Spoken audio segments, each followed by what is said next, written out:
Oui, exactement. Aujourd'hui, nous sommes la veille de la Hila du père du Rabbi, 77e Hila, décédé le Chaf Av, le 20 Av, malheureusement en exil au Kazakhstan, à Almaty.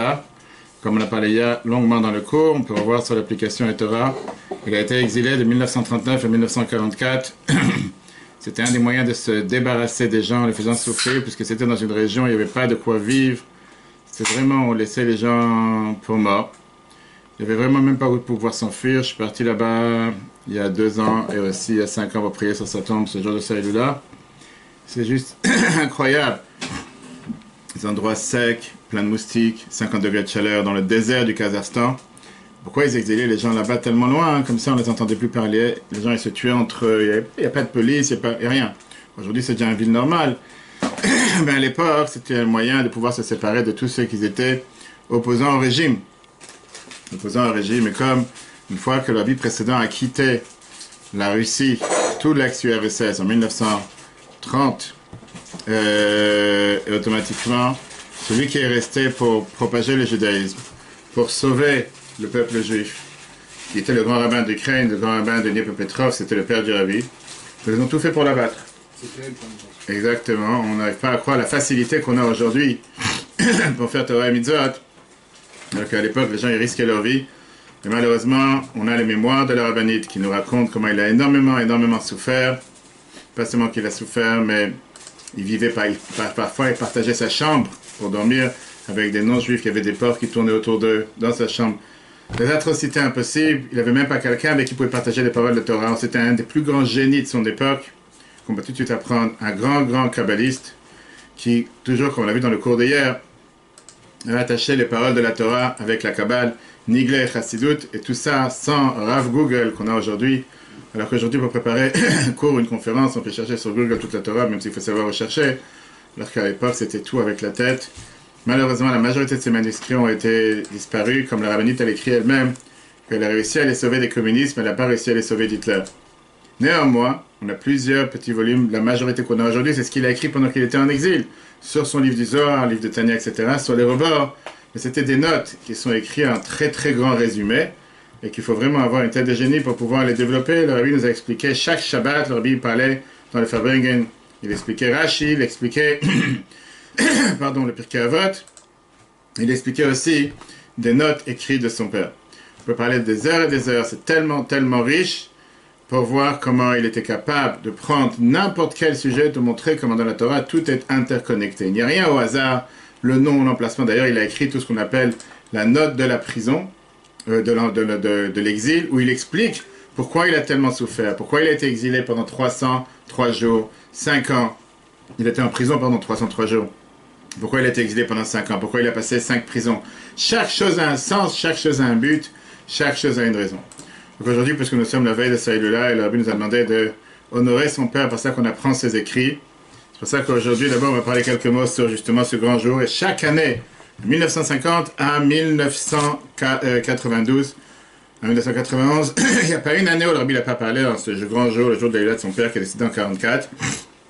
Et plusieurs fois, le Rabbi a expliqué, mais apparemment c'est quelque chose de personnel. C'est mon père, c'est la stire de mon père. Quel rapport avec le public? Le Rabbi a expliqué le fait que c'était un juif qui n'était pas, il n'a pas vécu pour soi. Il a vécu pour transmettre et se battre pour la survie du judaïsme sur toute la planète, particulièrement sur l'ex-URSS. Comme le Rabbi dit dans un discours que son père était connu comme quelqu'un qui a travaillé avec Messirut Nefesh, don de soi, pour donner sa vie. Comme j'ai raconté hier dans le cours, on raconte quand il était emmené dans les wagons pour animaux, pour être exilé, on leur donnait à ce moment-là un seul verre d'eau pour boire dans la journée. Il utilisait ce verre d'eau pour faire une Yadayim, parce que pour lui c'était important, c'était quelqu'un qui faisait tellement attention à chaque mitzvah. Il s'est remonté, il s'est battu contre le gouvernement communiste. Il voulait, par exemple, qu'il donne n'importe quel tampon de cache-croûte sur la farine pour la matzah. Il savait qu'à l'époque, c'était le seul moyen. Et néanmoins, il a décidé que non, qu'il voulait envoyer ses mashgichim, ses surveillants. Bref, son histoire est merveilleuse. On peut les lire dans les livres de la mémoire de la rabbinite Rana qui raconte, comme on a édité au Betravat Seneman. L'enseignement majeur que la Bible apprend avant d'entrer dans les détails des noms, c'est qu'on doit se battre pour l'éducation juive depuis le plus bas âge. Par ça qu'on se comporte soi-même avec Messirut Nefesh, un don de soi, une abnégation de soi. Faire en sorte, depuis le plus bas âge, être un exemple vivant. Par ça, on peut avoir un impact sur tout le peuple juif. La Bible a parlé plusieurs fois sur son nom, qui s'appelait Lévi Yitzhak. Et de ça, on apprend un enseignement pour chaque juif. Lévi, ça montre comme la Torah nous dit pourquoi il a été appelé Lévi, le troisième fils de Yaakov. sur le fait de rajouter. Il avait chez Elai. Ça fait allusion à Dieu. Le fait de toujours augmenter, de toujours rajouter. Et Yitzhak, ça montre sur le service d'influencer les autres, d'influencer son entourage. Dans un fameux discours, Rabbi a demandé à chaque fois, il avait l'habitude de chanter le Nigun de Akafat, le Nigun de son père. Rabbi demandait que c'est un jour important pour apprendre sa Torah, rajouter dans la Tzaka et intensifier dans l'étude de la Torah, surtout qu'aujourd'hui on a la chance de ne plus souffrir pour apprendre, pas comme à l'époque malheureusement que les gens risquaient leur vie. Comme j'ai dit tout à l'heure, on va prendre aujourd'hui un dossier, parmi des centaines de dossiers qu'on a pu sauver de cette Torah, qui est ce qu'on appelle dans la Torah Darish Bishma, qui veut dire, Rabbi Levi Yitzhak avait un chemin particulier d'enseigner la Torah, où il t'expliquait les noms de, on va voir, d'Amoraïm, de Tanaïm, de l'Agmara, comment il t'expliquait ça dans le sens de l'allusion et le secret de la Torah, la Kabbale. Parfois c'était quelques mots, quelques perles, mais il te montre qu'il n'y a rien de hasard. Si telle personne s'appelle Yosef, comme on va voir, Yosef veut dire quelque chose, ça vient refléter la personne. D'ailleurs, on sait très bien l'importance, comme on a fait plusieurs cours déjà sur l'importance du nom, qu'on peut revoir sur l'application Torah. Alors, on raconte une première page. L'Agmara nous raconte sur Rabbi Rav Yosef, l'Agmara à la fin de Horayot, que Rav Yosef était quelqu'un qui était connu pour être un grand génie. Quelqu'un qui avait pas seulement un génie, mais il était, on va dire, il avait une particularité d'avoir pas seulement une mémoire, mais une connaissance. Tout ce qu'il apprenait était vraiment très organisé. C'était comme, on peut dire, un ordinateur où les fichiers, c'était chacun avec son nom, son adresse, à tel point que l'Agmara, elle appelle qu'il était un Sinaï ve'okerarim. Traduction, Sinaï veut dire le mont Sinaï, okerarim qui déracinait les montagnes. Ça, c'est ce que l'Agmara nous dit sur Rav Yosef. Maintenant, qu'est-ce que l'Agmara veut dire avec ça? Pourquoi on le surnomme avec, c'était un Sinaï ve'okerarim? Parce que l'Agmara te dit, pardon, Rabbi Rav Yosef, que Rav Yosef c'était un Sinaï, et Rabba c'était okerarim. Rav Yosef c'était le mont Sinaï, parce que ça veut dire que les lois qu'il apprenait, les halachot, étaient organisées chez lui comme le mont Sinaï. Tout était clair, tout était précis, il n'y avait pas chercher, trouver, tout était vraiment organisé dans sa tête.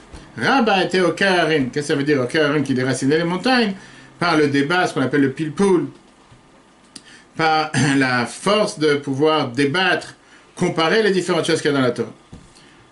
Majoritaire, beaucoup de chidushim, de nouveautés de la Torah que Rabbi Levi Yitzhak nous a enseigné, c'est ce qu'il a écrit à son fils, le Rabbi. Ensemble, ils apprenaient la Torah énormément. Et que ça a été sauvé. Il y a tout un volume qui s'appelle L'écouter Levi Yitzhak, avec les igotes que le Rabbi a écrit, le père du Rabbi au Rabbi. Et il explique dans cette lettre pourquoi la Gemara elle a pris ce nom de Rav Yosef et Rabba en disant que Rav Yosef il est Sinaï, il ressemble au mont Sinaï, et Rabba il ressemble à Okerarim et il vient déraciner les montagnes. Quel rapport?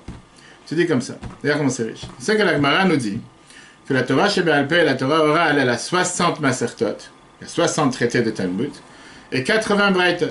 Braïta, c'est comme un dérivé, il y a la Mishnah, la Braïta, etc.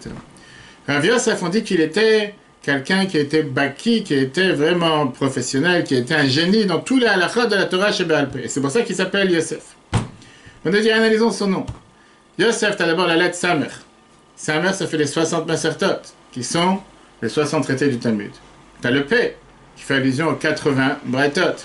Tu as le Vav, qui fait allusion au Shisha Sidre Mishnah, qui est le chasse. Ça, c'est allusionné. Donc on a ici dans le mot Yosef, à part le Vav, par le Yud, pardon, Vav, Samer, P, ça fait allusion au personnage. Pourquoi la Gemara te dit que Rav Yosef était quelqu'un qui était un génie, comme le mont Sinaï, que tout était chez lui clair comme le mont Sinaï? Parce que dans son nom, tu as l'allusion aux 60 traités du Talmud, tu as l'allusion aux 80 braïtot, et tu as l'allusion aux Shisha Sidre Mishnah, les 6 volumes de la Mishnah. Ça ne veut pas dire que celui qui s'appelle Yosef, il a le même niveau, mais il doit l'atteindre. Qu'est-ce qui se passe avec le Yud? Le Yud qui est au début du mot. C'est dit parce que pour tout ça, il faut d'abord avoir Yirat Hashem. Comme on voit dans le Tanya régulièrement, la crainte de Dieu. Comme c'est écrit dans le verset, Ve'aya emunat Yirat Hashem yotzaro, le Yud en général fait allusion à Yirat Hashem. Donc il te dit ça, c'est par rapport à Rav Yosef. Quand tu as la crainte de Dieu, tu as cette connaissance, automatiquement tu peux être un tel génie. Rabba, on n'a pas dit sur lui qu'il était Sinaï, pardon, qu'il était ressemblé au Sinaï, qu'il était Okerarim, qu'il était celui qui déracinait les montagnes. Ça veut dire qu'il était capable de rentrer dans les profondeurs des choses, de dévoiler la lumière sacrée qu'il y avait à l'intérieur des choses. C'est quoi le nom Rabba? Comment tu écris Rabba? Resh Bet He. Resh Bet He, c'est le compte numérique 207. Le compte numérique 207, c'est le même compte numérique, puisqu'il apprenait tout avec des allusions, etc., que le mot or, qui veut dire la lumière, 207. Aleph, Vav, vrai, c'est aussi 207. Et c'est aussi Raz, qui veut dire les secrets, 207. C'est la raison pour laquelle la Torah, elle appelle Rabba qu'il était un Okerarim, qui était celui qui déracinait les montagnes, qui était capable de dévoiler les secrets qu'il y a dans la Torah, parce que son nom fait allusion à la lumière et au secret. C'est un morceau. Dans une autre lettre, vous connaissez tous le personnage qui s'appelle dans la Torah Nachshon ben Aminadav. Nachshon ben Aminadav était celui que, pendant s'est tenu devant la mer Rouge, avant de descendre dans la mer Rouge, je veux dire, avant de traverser la mer Rouge, il a dû sauter dans l'eau en disant à Dieu, nous on a fait ce que tu nous as demandé, maintenant c'est à toi d'ouvrir l'eau, et grâce à lui, l'eau elle s'est ouverte et le peuple juif a pu passer, etc. Maintenant, encore une fois, dans une lettre qu'il écrit au Rabbi, il mentionne une explication que le Rabbi lui a écrit dans le nom du président, du chef de la tribu de Yehuda, qui était Nachshon ben Aminadav, en disant que Nachshon ben Aminadav, c'est allusion à la tfila, à la prière. C'est dit comme ça, Nachshon, il y a le mot quoi? Il y a le mot Nachash, qui veut dire un serpent. Ça fait allusion, dans la Shulchan Aruch, c'est écrit que dans la tfila de Shemona Esrei, la tfila de l'Amida, on doit être debout comme un serpent. Comme les serpents, ils sont debout, des fois ils se mettent debout, la même chose, on doit se mettre debout. Ben Aminadav, c'est quoi le mot Aminadav? Dans le mot Aminadav, tu as le mot Nedava. Pourquoi? Parce que la tfila, la prière, doit toujours venir après le fait d'avoir donné un don à un pauvre. C'est très bien que la Gemara nous dit que Rabbi Eliezer, pourquoi on a l'habitude de donner la tzaka avant la prière? Parce que Rabbi Eliezer, Yaïf tzaka pruta le'ani ve'adam matzli. Il avait l'habitude de donner une pièce à un pauvre et après prier. Parce que tu montres à Dieu que puisque j'ai pensé à quelqu'un d'autre, comme ça on demande à Dieu de penser à nous. Rabbi Eliezer qui décrit au Rabbi comme ça. Shem Aviv, le prénom de son père, c'était quoi? Aminadav, comme tu as écrit en disant au Rabbi. Netinat tzaka kodem tfila, c'est de là aussi qu'on apprend l'importance de donner la tzaka avant la tfila. Donc encore une fois, ce Nachshon ben Aminadav fait allusion à la tfila. On voit comment ça fait allusion à la tfila par ça que tu as dans son nom, Nachash, qui veut dire la tfila, Aminadav, le mot Nedava, qui veut dire de donner la tzaka avant la prière. Après, il continue à expliquer un autre. C'est très bien que dans les 12 tribus, on a un partenariat entre deux frères, Issachar et Zvulun. Issachar est celui qui apprend la Torah, et Zvulun est celui qui fait le business, qui fait les affaires. Et le partenariat, c'est que Zvulun il participe à Issachar en donnant la possibilité à Issachar de pouvoir faire les études, ce qu'on appelle aujourd'hui faire les organisations communautaires, les associations communautaires. Et Zvulun est celui qui fait le commerce. C'est-à-dire, encore une fois, analysons le nom du président, du chef du tribu de Zvulun. Comment il s'appelle le chef de tribu de Zvulun? Eliav ben Chelon. Je ne connais pas aujourd'hui quelqu'un qui appelle son fils Eliav ben Chelon. Il y a des gens qui s'appellent Eliav. Mais Eliav ben Chelon, apparemment, ça ne veut rien dire. Viens Rabbi Levi Yitzhak. Je dis, ça ressemble à, ça reflète quoi Zvulun? Les affaires. Son frère Issachar reflète ce qu'ils apprennent la Torah. D'accord? La mitzvah particulière de Zvulun, c'était quoi? La tzaka. Je dis, regarde le mot. Eliav, c'est deux mots. Eli, Av. C'est quoi ces mots Eli, Av? Eli veut dire mon Dieu, Av veut dire mon Père. Mais ça reflète Dieu tout court. Le fait que Dieu, c'est le Dieu de chacun d'entre nous. Et le fait que c'est le Père de chacun d'entre nous. Et ça, ce qui nous ordonne et qui nous donne le sentiment de vouloir aider l'un à l'autre. D'où on le sait que Dieu, il a appelé un Père et que Dieu, il a appelé notre Dieu. C'est un verset dans Malachi. Malachi, encore une fois, je te dis, il n'y a pas de Rav Google à l'époque. Malachi, dans le chapitre 2, verset 10, c'est écrit « Allo Av Echad Lekulanu, Allo Kel Echad Brahanu ». Dieu, c'est un Père pour nous tous, c'est un Dieu qui nous a créés. Et donc, pourquoi ne pas s'aider l'un à l'autre? Ça, c'est le mot Eliav, qui est comment on appelle ça, le chef de tribu de la tribu de Zvulun. La Torah nous dit qu'il s'appelle Eliav ben Chelon. Dans le mot Chelon, c'est pas Cholon, c'est presque la même chose, c'est le mot Chol. Chol qui veut dire les choses profanes, la matière profane. Ça fait allusion à la tzaka, que par la tzaka, comme on a appris dans le Tanya, on peut voir dans l'application du Torah, la tzaka vient raffiner, vient purifier tous les étincelles divines qui sont tombées dans les choses profanes, qui est l'argent matériel. Et donc en deux mots, ce personnage qui était le chef de tribu de la tribu de Zvulun, qui s'appelle Eliav ben Chelon, porte bien son nom. Pourquoi Zvulun était celui qui donnait la tzaka? Pourquoi Zvulun était celui qui devait faire des affaires et participer à toutes ces bonnes causes? Parce que dans son nom, fait allusion au fait que Dieu est le Dieu de tous et que Dieu est celui qui est notre Père, et que Chelon, c'est justement élever toutes les choses matérielles vers la spiritualité, en commençant par l'argent qui est la tzaka.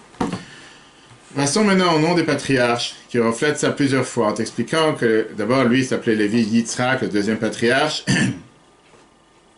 Et il te dit qu'il y a quelque chose d'intéressant. On voit dans la Torah que plusieurs fois, la Torah, quand elle mentionne le nom des patriarches, Avraham, dans la paracha Vayera, il est mentionné 2 fois. Yaakov, il est aussi mentionné 2 fois dans la paracha Vayigash. Avraham, c'est dans Vayera, chapitre 22, verset 11. Yaakov, dans la paracha Vayigash, chapitre 46, verset 2. alors que le mot Yitzhak, aucune fois dans la Torah, il est mentionné 2 fois d'affilée. Bien sûr, quand tu connais la Torah, tu apprends, ce n'est pas, c'est même pas à l'idée de réfléchir pourquoi une telle différence. Rabbi Levi Yitzhak fait attention à ça. C'est comment ça se fait que les seuls patriarches que la Torah ne dit pas une seule fois son nom 2 fois, c'est Yitzhak. Abraham, la Torah te dit 2 fois son nom d'affilée, Abraham, Yaakov. Par exemple, où on voit encore une fois le nom d'Abraham 2 fois, et les Todot Yitzhak ben Abraham au lieu de Yitzhak. Plusieurs fois, que les 2 Abraham, ils sont, alors que Yitzhak, ils sont loin l'un de l'autre, ils ne sont pas jamais collés. C'est-à-dire, on voit ça aussi dans les noms de Dieu. Dans le nom de Dieu dans la Torah, on sait que le nom Kel, Aleph Lamed, et le nom Havaï, qui est le tétragramme, ils sont aussi écrits plusieurs fois, 2 fois d'affilée. Par exemple, dans les psaumes, psaume 22, chapitre 6, c'est écrit Keili, Keili. Dans Kitissa, quand on a les 13 attributs de miséricorde, c'est un chapitre qu'on a l'habitude de lire en général les jours de jeûne, chapitre 34, verset 6, c'est écrit Hachem, Hachem, Kel, Rachum, Vechanun, etc. Alors que le nom Elohim, qui est le nom qui est le compte numérique 86, qui reflète la nature, qui reflète les forces, qui reflète le jugement, n'est jamais écrit 2 fois dans la Torah ensemble. Tu as souvent le tétragramme et oui, mais c'est 2 noms différents. C'est que Havaï, ça montre Chesed, tout de suite voir, c'est déjà différent. D'accord? Alors, il te dit, Rabbi Levi Yitzhak, ça c'est dans l'explication du Zohar, sur le Chumash Bereshit, page 11. Il t'explique, c'est toute la différence entre Chesed et Gvura. Toute la différence qu'on explique d'après le Zohar, d'après la Kabbale, entre les bontés et les rigueurs. Quand on parle d'influence de Chesed, qui représente Abraham, qui représente Havaï, qui est le tétragramme, qui représente la tribu de Chesed, j'ai pas de crainte qu'on peut en avoir en double. Tu peux avoir un double mesure. Tu peux avoir, des fois, les gens vont dans les restaurants, ils veulent 2 coupes chantilly. Je sais pas, ils demandent d'avoir un double fromage, je sais pas quoi. Tu peux avoir double. Yaakov représente Rachamim, la miséricorde, représente la bonté. Pareil, tu peux en avoir en double. Tu peux avoir double chesed. Quand tu parles des gvurot, quand tu parles maintenant de tout ce qui est la dureté et les dinim, à ce moment-là, si jamais tu vas en mettre en double, ça peut faire du mal et ça pourra avoir des mauvaises conséquences. Et c'est pour ça qu'il te dit la chose suivante. Quand on parle du nom Kel et Havaï, qui sont les 2 noms de Dieu qui représentent Chesed et Rachamim, la bonté et la miséricorde, que pareil, c'est le nom d'Abraham et de Yitzhak, qu'ils ont affaire avec la tribu de Chesed et la tribu de Rachamim, bonté et miséricorde. On peut les avoir en double sans aucune crainte. On n'a pas à avoir peur qu'il y a quelque chose qui va se passer. Je ne parle pas de Yitzhak, mais je parle de Yaakov. Yaakov, Abraham et Yaakov, on les a les 2 en double. On a dit Abraham, Yaakov, Chesed et Rachamim. Alors que le nom Elohim, que lui, il vient parler de Gvura, ça vient plutôt refléter la dureté. Et le nom de Yitzhak, on sait très bien que Yitzhak venait refléter ce qui est la Gvura. Eux, ils ne peuvent pas être ensemble et doublés. Pourquoi? Pour diminuer les forces de la rigueur et ne pas en rajouter d'en avoir de trop. Encore une fois, quelque chose de banal. Moi, tu ne fais même pas attention quand tu lis. Personne de la Bible qui se dit non, il y a une raison pour ça, c'est pas juste pour rien. Et d'ailleurs, comme on a vu hier, on a commencé à apprendre pour voir sur l'application de Torah, sur la note de la prison, la note de l'exil qu'il écrit, où malheureusement il explique dans tous les détails pourquoi il a souffert, pourquoi 5 prisons, etc. Il explique que le fait que je m'appelle Yitzhak, Yitzhak a affaire avec la Gvura. Et dans cette fameuse Reshima, la fameuse note qu'il écrit, il dit mon nom fait allusion au Gvurot de dureté. Soit mon nom Lévi, soit mon nom Yitzhak. C'est pour ça que j'étais assis en prison 303 jours, soit que j'étais exilé pendant 5 ans. Que les 5, d'après la Kabbalah, ça fait allusion aux 5 Gvurot, aux 5 différentes duretés. Et c'est la raison pour laquelle j'ai été pas seulement 5 ans en prison, mais j'ai été aussi dans 5 prisons différentes. Dans ça même, il rentre dans les détails, on a vu ça hier. Pourquoi dans une ville 2 prisons, dans les autres villes une seule prison, c'est pas le sujet aujourd'hui. Il termine, que Dieu fasse que bientôt vont s'adoucir tous les duretés et tous les jugements, et que je pourrai rentrer dans ma maison en paix, etc. En parlant des duretés, il te dit un autre sujet intéressant. Comment on appelle un mariage en hébreu? Comment on appelle un acte de mariage? En général, un acte de mariage, c'est un ketouva. Comment on appelle un acte de divorce? Que Dieu nous en préserve. Un get. D'accord. C'est quoi un get? D'où t'as inventé ce mot? Ça veut rien dire. Tu parles hébreu moderne. Il n'y a pas get, c'est juste pur et simple. Aujourd'hui, tu as une application Get, je crois, c'est en Israël, non? C'est l'application Get pour les taxis, quelque chose pareil. Ok, peut-être qu'ils ont inventé ça de l'hébreu. Mais en règle générale, il n'y a pas de... Comment on appelle ça? Il te dit non, il y a une raison. Il te dit comme ça, que Get, c'est l'acte de divorce. plein d'anglais, hein. Get, ça va. Get, oui, mais l'application, ok. Maintenant, il t'explique sur la Gemara Gittin, il t'explique écoute bien, avec un calcul qui est extraordinaire, hors du commun. Il t'explique que Get a affaire d'abord dans la Kabbale au nom de Dieu qui reflète le nom Mab, Membet, 42. Après la Kabbalah et la Chassidut, c'est un nom qui reflète les gvorot, les duretés. Et c'est d'ailleurs la raison pourquoi dans Anna Bechor, qu'on a l'habitude de dire vendredi après-midi ou dans les Korbanot le matin, il y a aussi 42 mots. C'est pour ça qu'il y a eu 42 voyages. Le chiffre 42, ça a à faire avec les duretés en général. C'est pas le sujet pourquoi le chiffre 42 maintenant. Je dis, c'est quoi un get? Un get, c'est quelque chose qui sépare. C'est quelque chose qui divise. C'est quelque chose qui reflète aussi la dureté. C'est quelque chose qui reflète les difficultés, etc. Quel rapport entre le mot get, qui est compte numérique 12, 3 et 9, Gimel Tet, c'est compte numérique 12, et le nom Mab, qui est 42. D'accord? Mab, c'est Membet, 42. On a dit que get fait allusion dans la Kabbale au nom de Dieu qui reflète le nom 42. Quel rapport entre le 12 et le 42? On a dit comme ça. Il ne faut pas lire seulement les lettres get, Gimel Tet eux-mêmes, mais il faut compter toutes les lettres qu'il y a entre le Gimel et le Tet dans l'alphabet. Gimel Dalet He, Vav Zayin Chet, Tet. D'accord? C'est comme si c'était écrit get avec un trait au milieu. Tu sais, des fois tu veux écrire de la page 2 à la page 7, tu mets un trait au milieu. Quand tu fais, écoute bien ça, tu fais le calcul. 3 plus 4 plus 5 plus 6 plus 7 plus 8 plus 9 égale 42. Si c'est quelque chose, d'accord, tu te dis, mais c'est fou, c'est juste chaque perle, c'est tellement... Quel rapport? Non, il y a un sens. Et il te dit, encore une fois, sur la Gemara Gittin, page 21, que Rav Frisda a été dit, qui peut rendre invalide tous les Gittin qu'il y a dans le monde. C'est la Gemara a été dit. Pourquoi c'est Rav Frisda qui l'a dit? Parce que son nom c'est Chesed. Chesed n'est pas compatible avec un get. Rav Frisda était celui qui pouvait dire que s'il veut, il peut rendre invalide tous les Gittin qu'il y a dans le monde. Avançons maintenant avec Yaakov. On a parlé d'Avraham, on a parlé d'Yitzhak. On sait qu'une des choses que la Torah nous raconte dans Vayet, c'est quand Yaakov est parti faire des affaires. Une fois qu'il a fait des affaires, il a été béni avec une énorme richesse avec le troupeau de Lavan. Le Zohar nous dit dans la paracha Vayet, c'est page 161a, que d'après une des avis, Lavan, il a réussi à trouver par le mérite de Yaakov chaque mois encore 100 brebis ou 100 mini-bétail, 100 brebis et 100 chèvres, plus sur son troupeau. C'est-à-dire que le troupeau de Yaakov grandissait énormément. En un mois, tu n'as pas un enfant en un mois. Ça, c'est ce qui se passait dans le troupeau de Yaakov. Viens Rabbi Lévi, ça sur le Zohar Bereshit, et il te dit pourquoi 100? Pourquoi pas 200? Pourquoi pas 50? Pourquoi 75? Quel rapport avec 100? C'est très simple. Fais le calcul du compte numérique du nom de Yaakov. Yaakov, c'est 10, 70, 100 et 2. Ça fait 182. Lavan, c'est quoi le compte numérique de son nom? Lamed 30, Bet 2, Nun 50, 82. 100 en plus. Yaakov 182, Lavan 82. C'est pour ça qu'il avait 100 en plus.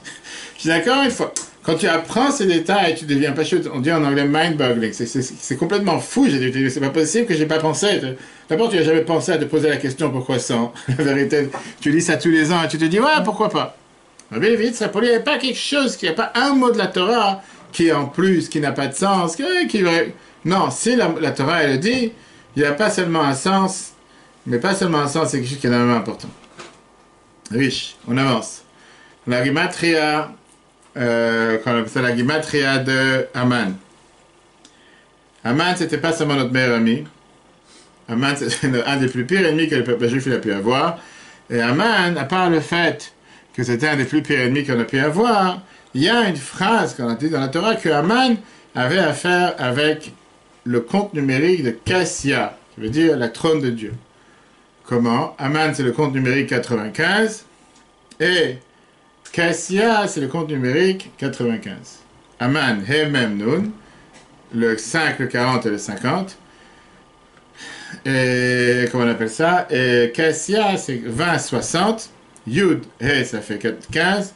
20 et 60, ça fait 95. Jean Bélévitra qui te demande quel rapport? Quel rapport entre le nom de Dieu, le trône de Dieu et Aman? Viens la Bélévitra qui te dit. C'était quoi le calcul de Aman? Qu'est-ce qu'il cherchait Aman? Aman, il voulait qu'il y a seulement le trône de Dieu qui reste. Qu'est-ce que ça veut dire que le trône de Dieu il reste tout seul? À la place que ça soit qui c'est Hachem avec le Yud Kei Vav Kei, il voulait qu'il reste seulement le Yud de l'E, mais pas qu'il y ait tout le nom de Dieu. Et donc il te dit, comme c'est écrit dans la Gemara, que En Akise Shalem, En Hachem Shalem, que le trône de Dieu n'est pas entier, donc c'est Kes, il manque le Aleph. Le Yud Kei, c'est pas le nom de Dieu entier. Ben, il voulait pas que le nom de Dieu soit parfait. C'est la raison pour laquelle ça s'est allusionné dans son nom. Maintenant, il te continue, c'est pas fini. Dans la Megillat Esther, j'ai encore une fois, malheureusement, on a perdu des milliers de pages de ses écrits. Imagine-toi la richesse qu'on aurait pu avoir dans la Torah. Mais il est écrit en te disant, regarde la suite. Il te dit, c'est écrit dans la Torah qu'on doit effacer Amalek. Amalek, c'était le grand-père de Haman, etc. Combien de fois la Torah te dit qu'il faut effacer Amalek? Plusieurs fois. La Torah te dit d'abord une fois dans Parashat Beshalach, Macho Emche. Macho Emche, tu devrais effacer Amalek. Dans la Parashat Tetse, c'est écrit Timche. Tu devrais effacer Amalek. Fais ces 3 fois, c'est comme les 3 lettres que Amalek voulait enlever. Le Aleph du mot qui c'est, Kessia, et le Vav E qui voulait enlever du nom de Dieu, Yud, que ça représente les 3 lettres qu'il a voulu enlever du trône du nom de Dieu, 3 fois que la Torah te dit qu'il faut effacer le nom d'Amalek. Dans Haman, c'est écrit exactement la même chose. Tu regardes la Megillah, et c'est écrit dans la Megillah à 3 reprises qu'il faut le faire tomber. Nafol Tipol, Linpol, c'est les 3 fois dans la Megillah qu'on te dit qu'il faut faire tomber Haman. Pourquoi 3 fois? Il a voulu enlever 3 lettres du nom de Dieu. Pour ça, la Torah elle dit qu'il faut le faire tomber 3 fois. Ok. On continue puisqu'on parle de Haman. Et là, tu as ce que la Gemara nous dit, que Mibne Banav Shel Haman, Lamdu Torah B'Bnei Brak. Les petits-enfants de Haman, ils ont appris la Torah à Bnei Brak. En 2 mots, comme les enfants de Korach, ils ont fait Tchouva, les enfants de Haman, ils ont aussi fait Tchouva. Qui c'est qui a dit ça dans la Gemara? Rav Shmuel Bar Shilat. Bilvitz, qu'il écrit dans ses lettres en te disant que... C'est tous les enfants de Haman. Oui, Bnei Banav, ses petits-enfants. Pas les enfants ils sont morts, les petits-enfants la suite. Il te dit pourquoi c'est Shmuel Bar Shilat qui dit ça dans la Gemara? Pourquoi c'est pas quelqu'un d'autre qui est venu dire une chose pareille? C'est très simple, cher, mais je vais te dire pourquoi. Je te dis, ce nom, il est attaché avec le tikkun de Haman et d'Amalek. Pourquoi? Qui c'est qui a tué? Qui c'est qui s'est soucié de réparer Amalek et de tuer Agag, qui était le roi d'Amalek? Shmuel. C'est une histoire qu'on raconte dans l'Haftarah. Qui est né comment? Par la tfila de Hana à Shiloh. Et après, il a été amené dans le temple de Dieu à Shiloh. Celui qui a réparé la descendance d'Amalek avec les petits-enfants qui ont pris la Torah Bnei Brak. La Gemara te dit c'était Shmuel Bar Shilat, qui ressemble à Shiloh. C'est pour ça que c'est le seul personnage qui vient qui a dit cette chose. Prépare les mois de Tishri. Encore une fois, on vient de passer les 3 semaines, on a parlé sur le fait que Dieu est comparé à un lion, que le temple était comparé à un lion, que Jérusalem est comparé à un lion. On a vu dans la prophétie de Bilam que c'était écrit Karash Achav Kahari ou Chelavim Yekemenu. Que Bilam, quand il parle du bien du peuple juif, il te dit que le peuple juif il est capable d'être accroupi comme un lion et comme une lionne qui va se remettre de monde. Il ne va pas commencer avec elle qu'on a vu dans les cours, dans la paracha Balak qu'on peut voir sur l'application. Que le peuple juif est comparé à un lion et une lionne en 2 mots. Ne cherche pas à commencer à faire des histoires parce que tu risques de te faire mal. Vient le Zohar. Le Zohar te dit pourquoi la Torah devait comparer le peuple juif à un lion et une lionne. Parce qu'un lion, il est très fort, c'est vrai. Mais une lionne, parfois, elle est beaucoup plus forte, il faut faire attention. Avec les ça dans la Kabbale, d'après la Kabbale, encore une fois, il te dit que l'avantage, la supériorité de la vie de la lionne sur le lion, c'est comme la supériorité qu'il y a de Yom Kippour sur Rosh Hashanah. Tu dis maintenant, tu veux savoir comment? Viens, on fait le calcul. Arya en hébreu, c'est quel compte numérique? Aleph, 1, Resh, 200, Yud, 10, He 5, ça fait 216. 216, il te dit, ça fait 3 fois le nom de Dieu. Tu sais que le nom de Dieu, c'est aussi le compte numérique 72. Pas rentrer dans les détails, pourquoi c'est le Shem Ayin Bet. 3 fois 72 égale 216. Ça, c'est Aryeh. Dans le Zohar, je te dis que c'est la raison pour laquelle le Rosh Hashanah, 3 fois dans la Hamida, on te dit le mot Bechen. Ou Bechen, t'es pas Decha. Et pour ça, donne ta crainte, donne ta peur, ta vérité, etc. Bechen, 2, 20, 50, 72. Ça, c'est le nom de Dieu. 3 fois Bechen et 3 fois 72 fait le compte numérique Aryeh, le lion. On est à l'heure 216. Ça, c'est Rosh Hashanah. Donc, on a dit tout à l'heure que Aryeh, c'est un lion qui est fort. Par contre, qu'on appelle ça, la lionne est beaucoup plus forte. On a dit que ça, c'est l'allusion qu'il y a de Rosh Hashanah et Kippour. Que Rosh Hashanah, c'est à un niveau. Et Kippour, c'est beaucoup plus haut. La vie qui n'est pas seulement un kibbutz en Israël, mais qui est surtout la lionne, comme c'est écrit dans la Torah. Et ça fait allusion à Kippour, que la sainteté de Yom Kippour est beaucoup plus élevée que Rosh Hashanah. Très très bien, qu'est-ce que faisait le grand prêtre dans le temple le jour de Kippour? C'était quoi son travail essentiel? C'était qu'il devait asperger du sang de la vache et du sang du bouc, comme on lit ça régulièrement dans le Seder Avoda qu'on lit le jour de Kippour, qu'on devait asperger ça dans le temple, etc. Et ça, c'est exactement le compte numérique de la vie, qui se divise en 2. Lève, le cœur, et Yud Aleph. Lève, pas juste le cœur, c'est compte numérique 32. 32, c'était exactement le compte des aspergations qu'il devait faire sur le caporet et sur le parochet. Bufois sur le caporet et sur le parochet du sang de la vache, du taureau, et 8 fois du sang du dam assaïr. Au total, 8 fois 4, 32. Ça fait allusion au mot lève, les 2 premières lettres du mot lion. Après ça, il y avait encore 11 fois qu'il devait asperger sur l'autel en or. Ça, c'est le Yud Aleph, la deuxième fin du mot la vie.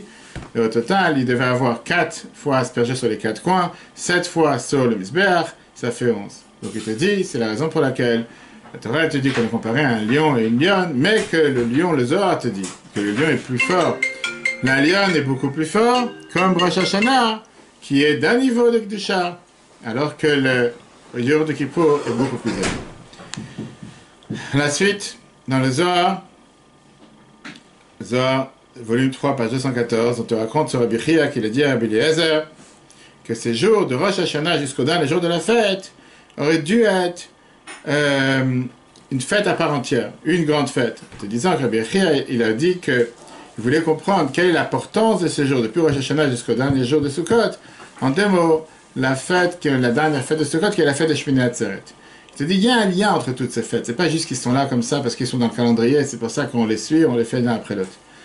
Maintenant, il te dit, quel est le lien entre Rabbi Chia et ces fêtes, ces jours, entre Rosh Hashanah et Shmini Atzeret, qui voulait essayer de comprendre l'importance de ces fêtes. Il t'explique que ça devient très très long, mais aujourd'hui on va voir un mot. Il t'explique c'était qui ce Rabbi Chia. C'est connu dans la Kabbalah et la Chassidut. On t'explique que les fêtes de Tishri, qu'on va arriver bientôt, ils se divisent en 3 parties, 3 catégories. Tu as les jours du jugement. Les jours du jugement, ce qu'on appelle les jours, les jours redoutables pour certains.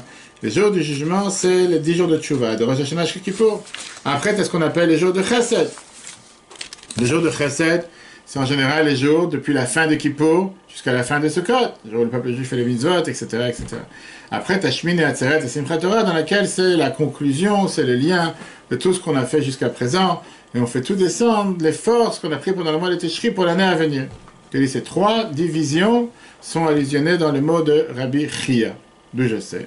Chia, le chet fait allusion au Shmini Atzeret. Ça, c'est la première lettre du nom de Rabbi Chia. C'est aussi la lettre essentielle, parce qu'on sait que Shmini Atzeret, la dernière fête, inclut à l'intérieur d'elle toutes les autres fêtes, puisque c'est la fin avec laquelle on termine toute la période de fête.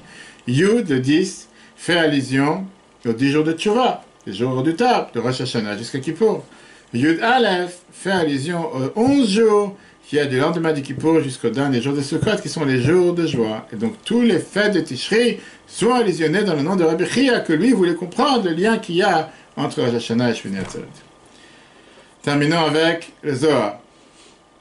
On dit tous les jours, dans Ashrei, dans la Tfila, Ashrei Ha'am shekach halo, Ashrei Hashem, Ashrei Ha'am she'Hashem elokav. Facile, on ne réfléchit pas à ce qu'on dit, on le dit tous les jours. Le Zohar te dit l'exemple connu de le fait qu'on prend les 4 espèces, la fête de Sukkot, de 2 hommes qui sont entrés en jugement chez le roi.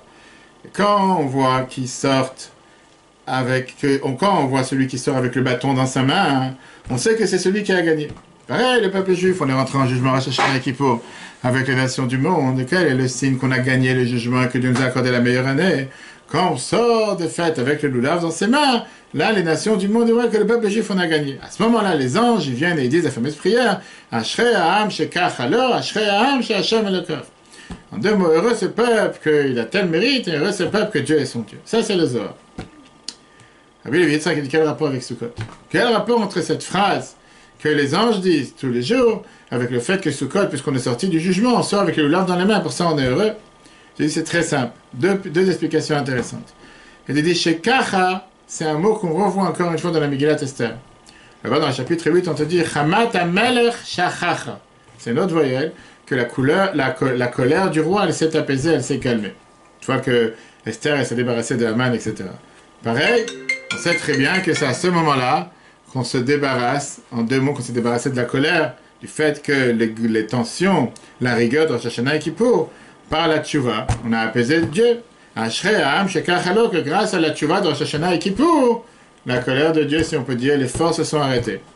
Maintenant, shekach halo, dit ça commence avec un shin, d'accord? Le shin, shekacha, c'est comme une souka. Sauf que souka, ça vient du mot schacha. Schach. Donc il te dit, d'où on sait qu'on a apaisé le roi, par ça qu'on a imprimé le schach sur son toit, et par ça qu'on a mis le schach, on sait qu'avec ça on a apaisé les forces de Dieu. Terminons avec... Oui. Voilà, un certain. On a fini avec... aujourd'hui, nous sommes le 20 Av. On dit que le 20 Av, c'est le jour où il est décédé malheureusement en exil, à l'âge de 66 ans, alors que c'était un des plus grands rabbins d'Ukraine pendant une dizaine d'années. Et après ça, il a été emprisonné. Il a été emprisonné et exilé par les soviétiques. Et malheureusement, sa santé s'est dégradée jusqu'à l'âge de 66 ans. Le jour du Yortzeit, on a l'habitude de l'Aski, on a l'habitude d'apprendre des Mishnayot qui sont ici là pour aller à Tanshema. Il y a une Mishnah, notre Mikvaot, qu'on apprend en général à chaque fois avant de dire le dernier Kaddish, qui a priori c'est quelque chose de technique. Et on voit comment il apprend cette Mishnah de manière merveilleuse, avec sa manière, avec les secrets, de comment il a l'habitude d'apprendre à chaque fois les secrets de la Torah avec les plus grandes profondeurs. On dit que pour avoir un mikveh dans les lois de mikveh, il faut avoir ce qu'on appelle 40 CA. 40 CA, en général aujourd'hui, ça équivaut à 750 litres d'eau de pluie. Et comme ça, le mikveh, il est kasher. Une CA, c'est quoi? CA, c'est qu'on appelle, c'était une des mesures anciennes qu'on utilisait à l'époque. Alors, quand même te disent qu'on utilise cette mesure pour te dire qu'il faut avoir 40 CA pour pouvoir avoir un mikveh kasher. Viens la Mishnah dans mikveh, chapitre 6, Mishnah 7. Qui peut avoir une situation dans laquelle tu as deux puits qui sont pleins d'eau, que dans chacun d'eux, tu as seulement 20 CA. Néanmoins, tu peux te tremper dans chacun d'entre eux, par ça qu'on fait un trou et une liaison entre les deux. C'est ce qu'on appelle aujourd'hui un bord à chacun, dans les manières comment construire un mikveh, qu'on va faire comme si embrasser les deux, parce que l'eau, elle se touche, et donc les 20 et les 20 de chaque côté, ça fait 40 CA. Parce que tu fais un trou au milieu, et ça inclut, ça fait comme si les deux mikvahs sont considérés un mikveh. Non, c'est pas suffisant de faire un petit trou. Il faut avoir un trou qui a une certaine importance. La Mishnah, elle te dit comment on fait la grandeur du trou. Qu'il faut faire est un node. Elle te dit c'est dans l'épaisseur, dans le trou, ça doit être environ comme la taille de 2 doigts qui vont pouvoir être enlevés, remis, etc. Node, en général, c'est comme une cruche qui est faite pour récupérer le liquide. Et que tu sors le liquide par une pompe ou par un tuyau particulier. Le trou doit être d'une taille d'une chauffeur. Celui qui n'a pas la possibilité de pouvoir faire une chose pareille, la Mishnah te dit, on parle d'un emplacement d'un trou que tu peux tourner de doigts, et à ce moment-là, c'est considéré comme si c'est un trou assez important, pas un tout petit trou que tu peux pas mettre une vis ou quoi que ce soit. Et à ce moment-là, l'eau, elle peut se mélanger, et c'est considéré que tu as les 40 CA. Maintenant, quels sont les deux doigts? Quels deux doigts tu peux compter pour calculer? Alors, il y a les différents commentateurs qui viennent et qui te disent qu'on parle du deuxième doigt, l'index qui est après le pouce, qui est appelé un etzba.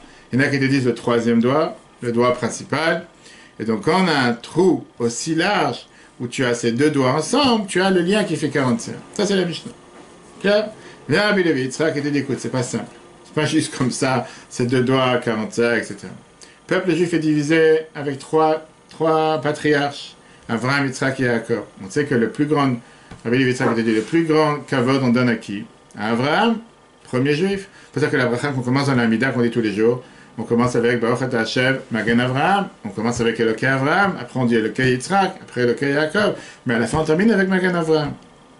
Dans les Tkiyot, les Shofar, on a aussi 3 types de Tkiyot. Tkiya, c'est comme Avraham, Shvarim, qui sont les 3 moitiés, 3 sons, c'est comme Yitzhak, et 3 qui sont les 9 petits sons, comme Yaakov.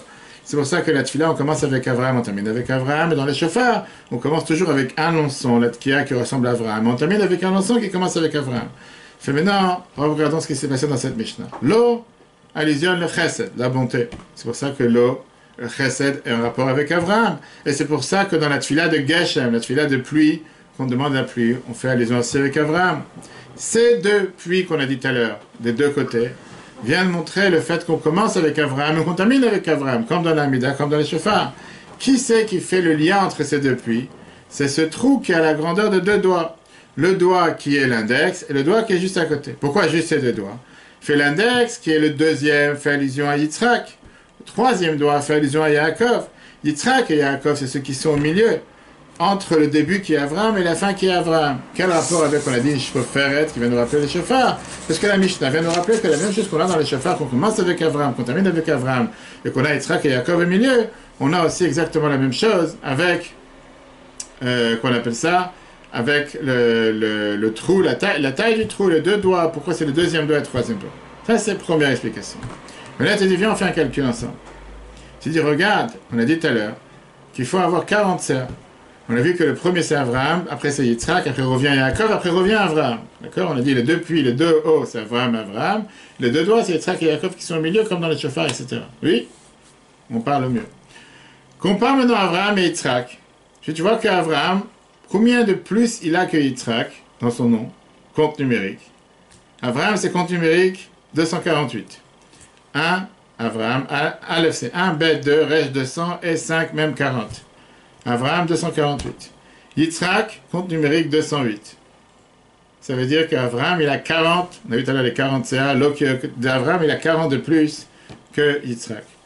Comparons Abraham et Yaakov qui est à la fin, parce qu'on dit qu'au milieu c'est Yitzhak et Yaakov, Abraham à la fin. Il fait maintenant, regarde Abraham par rapport à Yaakov.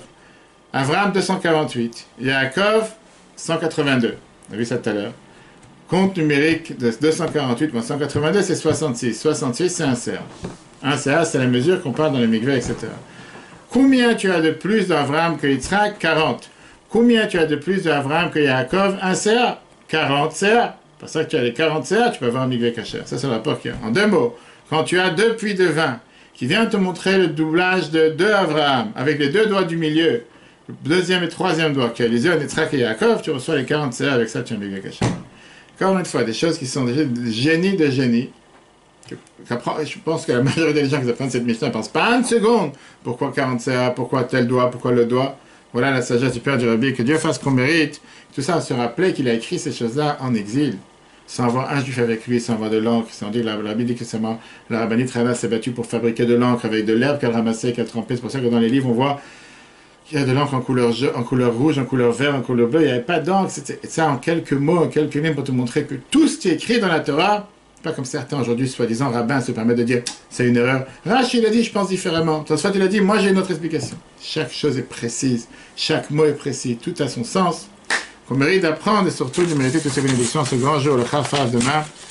Que Dieu vous bénisse, le cours sera replay sur l'application eTorah, eTorah sur Google et Apple. Très bonne journée à tous, si Dieu veut, à la semaine prochaine.